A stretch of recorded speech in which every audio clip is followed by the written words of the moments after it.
Let it go, let it go. In fairness ha, hindi pa madaling mamili. But I'm so excited. Kaya parang nafu-fuel up ako to do this.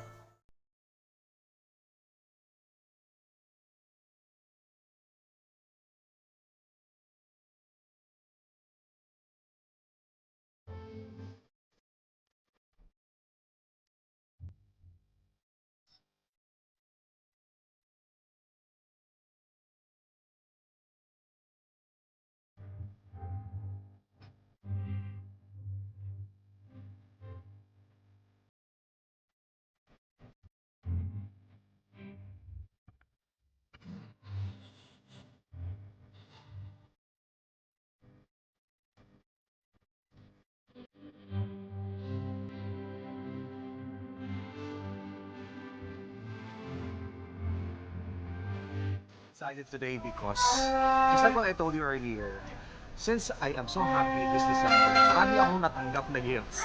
I am going to treat people who are very special to my heart. And if you would ask me who are these people, these are actually the kids. Right? Hindi ba papasalamatan naman may one kayo eh. Nasuportan nyo. Kaya naman, I am going to treat these kids na lang instead na pasalamatan nyo kayo one by one. Alright? So samahan nyo ko as I buy things for them. So, Merry Christmas!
Lemonades.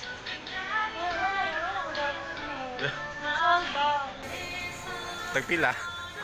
Barato na. 149. Mura ganahan siya ani. Ano lang? Kino lang, kino. Okay na. This is very challenging on my part kasi hindi ako marunong mamili. Diba? So, parang na-mention ko na dati na I am so poor at thinking ano yung pwedeng ibigay sa mga tao. So parang this is quite a challenge on my part. Ano ba yung bibilhin ko para sa mga bata? So you have to join me. Come here. First consideration, yung mura.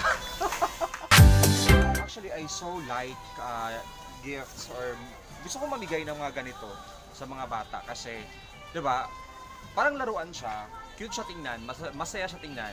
But most importantly, ang maganda doon, may message yung binibigay mo. Halimbawa, if I give this, alkang siya to them. The message of that is the importance of saving may tangki de guerra o kaya yung mga baril-barilan. Parang ayaw kong magbigay ng mga items ng ganun sa mga bata, di ba? Kasi parang nga, there is a message sa mga gifts na binibigay mo. So, pag magbibigay ako ng tangki de guerra, magbibigay ako ng mini-style truck, magbibigay ako ng baril, parang I would feel like I am encouraging them to become terrorists.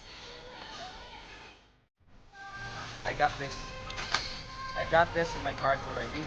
I think yung mga bata doon kasi more or less 30 kids. So parang okay na.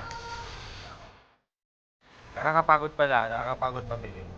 But I am so excited na for the day. For I am so excited na dumating yung bukas kasi we're going to give these things to them bukas. Mga kasama ko bukas, sila yung team ko na sila yung magiging kasama ko bukas sa pagbibigay ng regalo sa mga bata bukas. Si Uy Philip, kaway-kaway saglit, si Faye, tapos yung auntie namin. Intindihin nyo na lang, may problema siya. This is, I guess, the problem is kapag sa mga oras na ito bumibili, diba? There is Christmas rush.